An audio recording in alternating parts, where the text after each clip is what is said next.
Hello and welcome back, Squirrel Nation. Today we're diving into some Aleister gameplay. This footage was submitted by Simi, a diamond ranked player. Today's topic is going to mainly focus on the importance of poke damage. Poke damage is doing more damage to the enemy than they do to you. In this video, Simi on Aleister plays against an enemy Natalia and is just simply outpoked, and I believe that is the core reason that he loses this game. Before we dive into Simi's gameplay, for those of you new to the channel, please like and subscribe. It means the world to me, and leave any comments or questions you have down in the comments. I answer all of them. Anyways, with that said, let's dive in. Okay, here we are to start Simi's gameplay. I'm going to use the name that he uses in Squirrel Nation and not his in-game name. I'm not even sure what I would call him then. But anyway, so Simi is playing Aleister. We just saw Simi is a diamond level player and is diving into a game where the enemy team has two pretty strong assassins in Batman and Ari. So I think it's good that he picked up Aleister. That should give him a pretty good matchup for this. His wave clear is good. Natalia's is actually probably the mid laner with the best wave clear, or definitely towards the top. But Aleister can definitely hold his own with wave clear also, so that should go good. The main thing for Simi that I'm looking at is how he's going to poke with Natalia. I think if he sustains too much poke, and poke I define as taking more damage than you do to the enemy in trades, so the Natalia did good poke to him. If you notice, he just took a lot of damage and she didn't take all that much damage. So if he eats a lot of poke, and then see, notice she's at full health, and there's a perfect example of what I'm saying. So they had the two different exchanges. The very first one in the beginning of the game, he already got poked down to like 60% health. Then they had another exchange in the jungle where Natalia poked him for another 20% health. And then finally she just cleans him up in lane. So when you are whoever you're laning against to begin a game, I encourage everybody to understand how they're going to win poke. So are you going to be able to win poke? And if you can win poke, what's it going to look like? What type of trades are they going to look like? So here they definitely caught her, so that's great. Nice job on the Xanis to come and help Simi get back in. If he would have not done that, then Simi probably would have just got bullied for the remainder of the early game. But anyways, poke is definitely a very important concept for anybody diving into MOBAs in general, and will help you as you move up the ranks. So once again, just make sure that you are doing more damage to the enemy than they are doing to you. Otherwise, you're just trading damage. So here we go. It's good. Staying behind the tank. They see the Batman backing off. Hopefully he tries to make some more space. I like that. So he does cut back. And what I mean by that is by trying to make space, he tried to kind of show that he was going to come back into the fight to scare the enemies back. It didn't scare him back, but at least he tried, and he didn't take any too much damage. But once again, notice he got poked for more than half his health and barely did anything to the Natalia. So again, he's just kind of losing in these damage trades. It's not unexpected against a Natalia. That's where she really shines. But at the same time, if you are going to lane against a Natalia, you definitely need to be ready to avoid her abilities. So definitely be sneaky. So it is nice. He's getting catches. I think that's great what Simi's doing, right? He's making the best of what is kind of starting out poorly. Watching Dragon, but yeah, unfortunately, they haven't seen the Batman for a while, so you should kind of be aware that the enemy jungler is going to be lurking around there, especially when they're a Batman. That's a great place to get ganks. And if you notice, Simi's teammates weren't around yet because a lot of them were backing or they had died and they were running back to lane.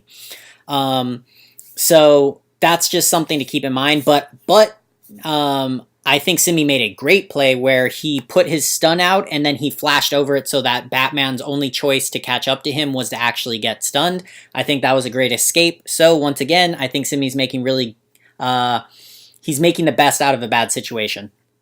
Also, just another quick note. I'm sorry that this video is kind of a little grainy. Unfortunately, that's how I got it, so that's just how it's going to have to be for this video. But I do apologize for that.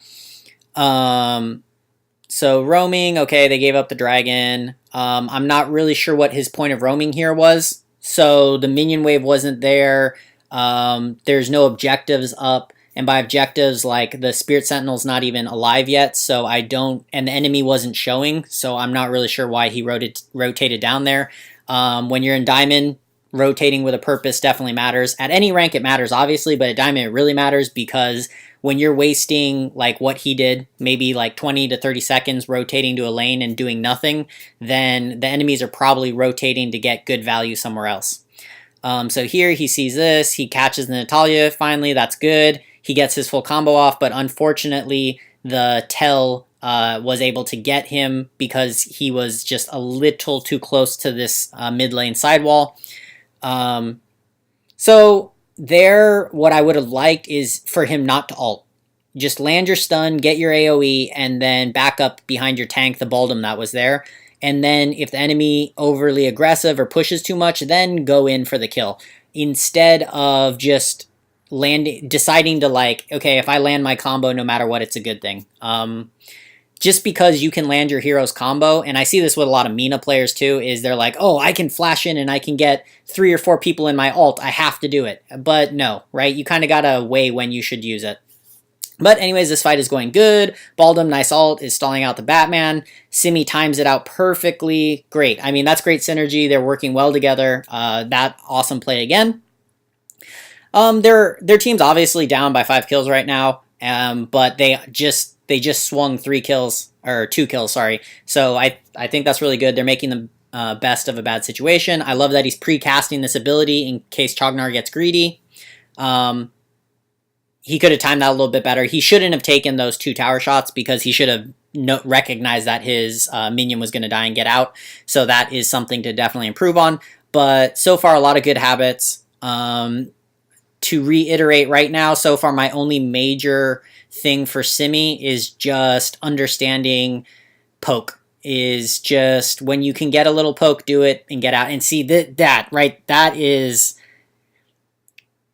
that... I understand he can land his full combo, and the other thing that was really smart about him recognizing there is Simi understood that the reason the tower didn't aggro on Simi is because Natalia was outside the tower range. So for the tower to aggro onto you, you actually, the hero doing the damage and the hero taking the damage have to both be within the tower range. So that's why when Simi dropped his full combo on Natalia, she was outside of tower range. That's why her tower didn't target on him.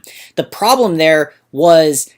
it was just a bad position, right? Like, the minion wave was already starting to die, and then also the Natalia is already dropping her damage too. So, and you have to recognize that she's pretty fed in this game. So, it's same thing, just, I think if he would have landed his stun, got his AoE, and then disengaged, it would have just been much better, right? He's not going to get the kill, but... he is going to get efficient poke, right? He's going to trade damage efficiently. Like, he would have done more damage to Natalia than she would have done to him.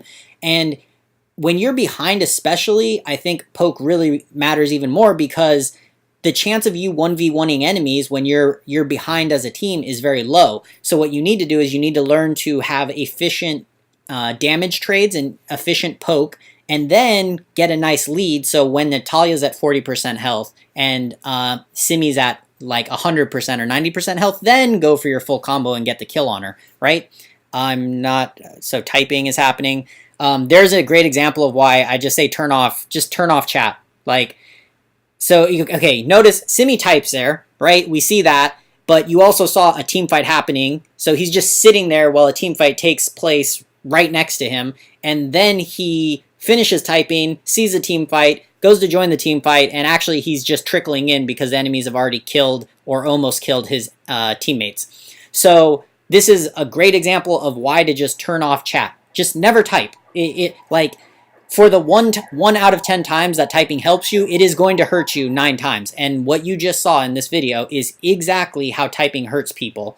But you just got to get out of that habit. And see here, he really wants to land that combo. You can see, right? And he was chasing out of position. Honestly, if he would have landed that combo on the Batman, the Ahri probably would have cut back and killed him, right? So just because you can land skill shots doesn't mean that it's something you should do, right? So for Simi, that would be my other critique for him, is understand when the trade is going to be beneficial. And yeah, he's... so same thing, he's seen the Natalia, and see... what's happening, Simi's doing what a lot of players do, is he wants to land his skill shots and he knows the range he needs to get to land his skill shots, right? So you saw him throw down his stun. He wants to get down his AoE on the Natalia, who he sees going in the bush. The problem is she outranges him with her abilities, and by the time he gets close enough to cast them, she's already laid on her damage. She's already thrown out her stun on top of him. She's already thrown out her damage skill on top of him, and he's just eating so much damage just to get close to her, right? Understand the difference between you and the person that the opposing team's enemy or the opposing team's laner. Here is where he would want to land a stun, actually, but see, that time he didn't. And yeah, hopefully he's saving this Batman. I would definitely be saving ultimate, but I think he's been doing a good job of who he uses his ult on. He's just it's a bad job of when to use your ultimate. So he's using it on Natalia, Batman, Ahri. I think that's good. He's targeting the right people with his ultimate, but it's just wrong timings. So same thing. Hopefully he's watching the minimap. All the enemies are missing. Most likely Darkslayer, I would guess, because we saw them bottom before, and they're pushing in. They're trying to get high ground. Most likely Darkslayer, I would say. Okay, so they went Abysmal Dragon. Okay, so the enemy team apparently just wants to team fight it up, and they probably have confidence in taking the towers, which makes sense too, as they already killed one, and the bottom tower is super low. So anyways, if the enemy team takes Dragon, that lets you know that they're looking for a team fight, because they have that team fight buff, basically. So don't play into their hand. So I really hope that Simi's team does not try to go team fight out on the map right now, because that's exactly what the enemies want you to do, especially after they grab Dragon. So here he's pre-casting, that's good, but okay, that's another example. He's like getting so deep into the enemy team to land his ultimate on somebody that he ends up having to burn his flash, and he can't even keep his ultimate going, right? So now his ultimate's on cooldown for basically no reason, and his flash is on cooldown for, once again, basically no reason. If he would have just thrown out his S1, his S2, and then just backed off and waited for them to come back up, let the fight develop, right? Hold his ult for maybe one of the assassins like Batman to dive in and get out of position and get the kill, that would have been better. So actually, really, everything in this game, I would say, is coming down to one major point for this entire video, which is learning how and when to poke efficiently. And once again, to end this video, my definition of poke is when you do more damage to the enemy than the enemies do to you. Okay, so if that damage is split across enemies, let's say you do 50 to player A and 50 to player B, and the enemies only do 50 damage to you, you put out 100 damage onto the enemy team, they've put out 50 onto you, that is poke. You successfully traded out damage. Now, if they do 50 and you do 50, I mean, that's just, you guys are just trading damage. That's not really beneficial for either team, right?